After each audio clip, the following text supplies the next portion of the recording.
I actually watched the Early Career Research Day online yesterday, so I'm doing a bit of hybriding, which actually I think that's one good thing about COVID is the hybrid sort of element.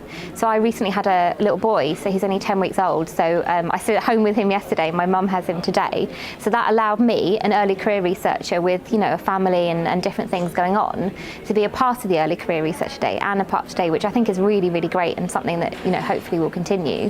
But there was some really brilliant talks from PhD students. One of the PhD students from my university gave a talk, and this is her first in-person conference. And she actually was so pleased that she got to give a talk yesterday at an Early Career Research Day, because obviously she's missed out on quite a lot because of COVID, and it's so nice to have all the PhD students actually get to give talks.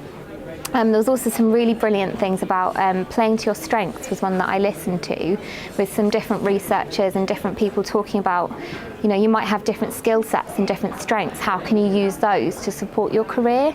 And I think that sometimes with early careers, we sort of funnel people towards a certain job type or a certain, route through academia, whereas actually lots of researchers have different skills. Like you might be really great at public engagement or ECR engagement or something else.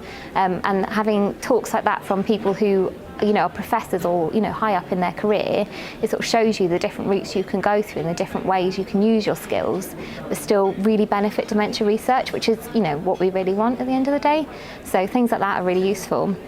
I also think something that is really good about the Early Career Researcher Days is they're actually organised by early career researchers. So I helped organise last year's, the online one, and I know there's a really brilliant group of ECRs organised this year's one, and it means that it's actually tailored at early career researchers. It's also really good for those early career researchers for their CVs as well, because you get to be part of an organising committee which you can put on your CV. You get to interact with a stakeholder which you can put on your CV. You get so the early career researchers actually filter through the abstracts and decide who's going to give the talks out of the PhD students. So there's all these things you can add to your CV as well as just being part of the day as well, which is really great.